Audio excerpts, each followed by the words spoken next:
pasta. We're getting closer.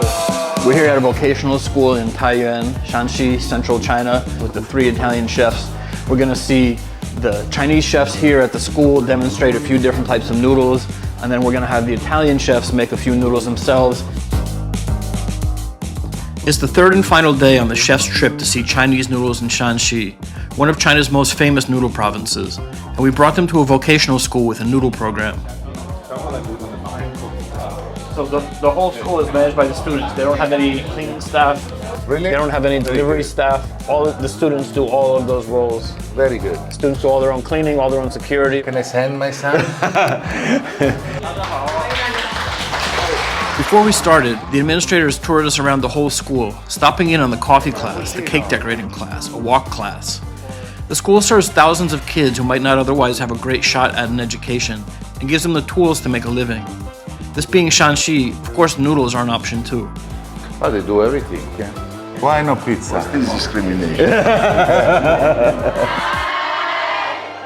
The principal of the school comes from the world of noodles. Liu Zhizhuan is a decorated noodle master in her own right, with a lot of fancy titles. In 2001, she started the noodle program at the school, which has since graduated 15,000 students. After 3 years in noodle school, these kids go on to work across the country and even overseas. These days, Liu isn't in the classroom. She runs the whole school, so we're with Chef Wu and Chef Xu for the morning. 完了，我们安排的有一个炒包耳朵、酸汤剪刀面，还有一个是山西的一个特色夹心面、饺子意面、包皮面、高粱面和小麦面。 They're also going to do the 3-layer noodle. So they want this dough to be a little bit softer. So it doesn't break when they make the layers. The same concept we have for the ravioli filled pasta.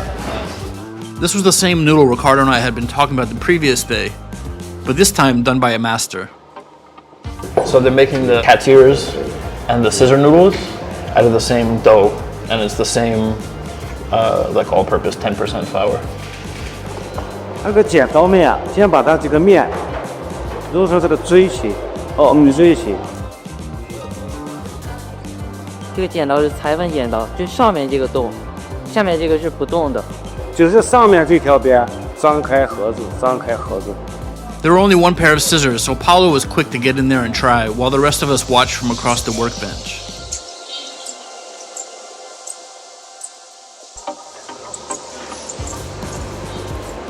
Non so, non vedo, cascano? Sì, bravo. Ah, bravo. The cat's ear noodles are probably the closest to an Italian pasta, southern Italy's cavatelli, and for a moment, everyone seemed to know what to do. Look at these two guys, one behind the other, one just using his right hand. For 1 kilo it's 4.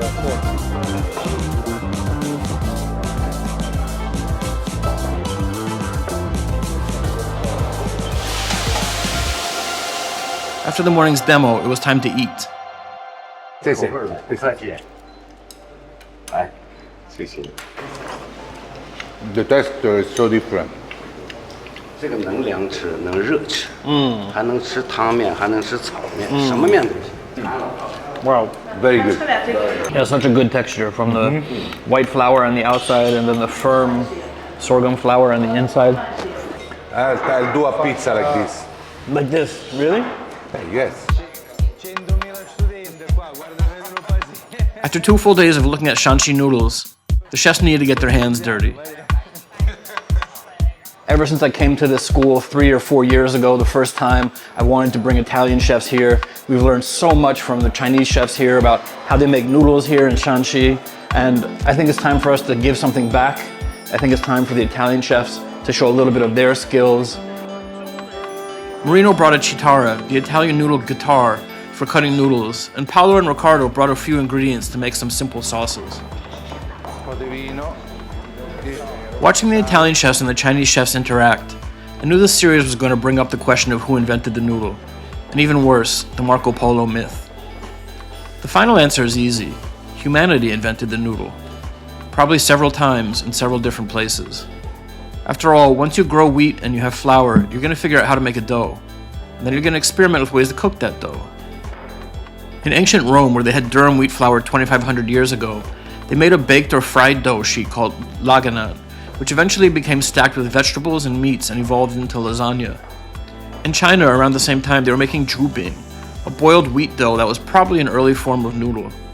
Even before wheat, they were making noodles from millet 4,000 years ago.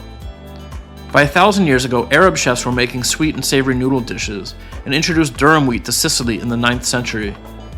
So this has been going on for a long time, to say nothing of all the cultural back and forth between China and the Middle East through the Silk Roads 2,000 years ago. Marco Polo, the guy who came to China and didn't even mention chopsticks? We're supposed to believe that he single-handedly turned noodles into pasta? Come on. This myth has been debunked for decades, but here goes. The Marco Polo myth was a simple and romantic idea introduced in the late 1800s when Europe was orientalizing Asia. It was easy to fall for a simple story that hinges on a dashing explorer introducing two of the world's great cuisines to each other, but it's clearly not true. It's not how history works. And it's almost funny how much that myth was spread by marketing people 100 years ago. My favorite was a story in the 1929 Macaroni Journal, which spun a tale of how a sailor named Spaghetti, a Marco Polo ship, went to go find fresh water when they were off the coast of China, and accidentally discovered people making noodles, which, of course, he brought back to the ship, and then to Italy, and voila. If only. For me, it's one big pissing contest. Noodles, or pasta, or however you call them, they don't belong to one country or one civilization. Like, even if we could clearly establish that one ancient civilization invented them, doesn't matter. They've been around so long, for so many centuries, they're a global food. They belong to all of us. So it's not the Italians versus the Chinese, not even close. It's the Italians with the Chinese, with the Arabs, and with everybody else. This trip, bringing Riccardo, Marino, and Paolo, is all the evidence I need. Putting these guys together with their counterparts, even if they don't speak the same language or share the same history, they clicked because they're human. Noodles, pasta, that was just the excuse to get us talking. Now back to the noodles.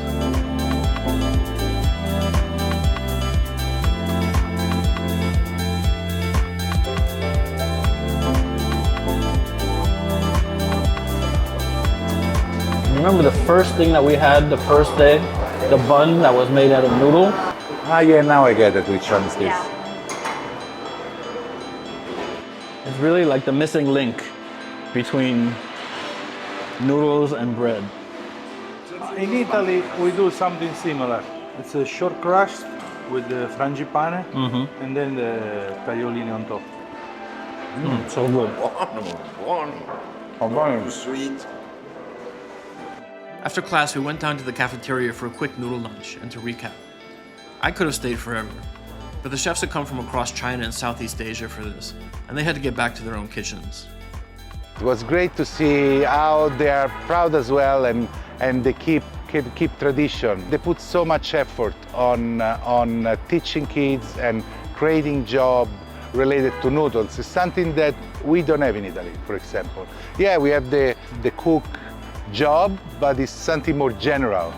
But here is, noodles is kind of a way of life, because if you study as a noodles master, you want to become a noodle master. It's nice to see that there is interest in a cultural exchange, right? Because we bring a little bit of Italy here in Taiyuan, and also as a guest we can absorb this local culture, and when you go home you get inspiration to create something different.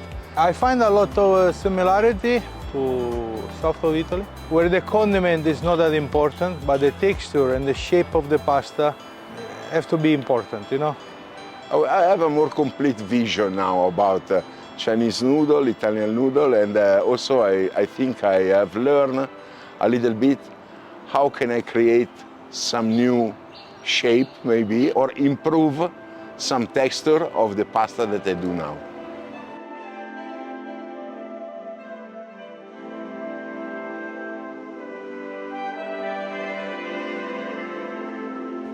Very impressive, yeah.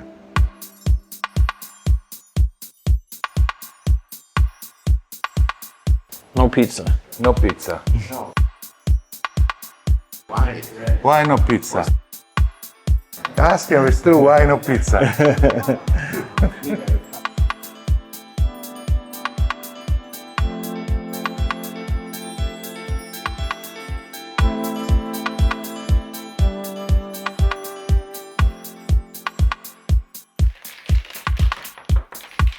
Okay. Okay, thank you.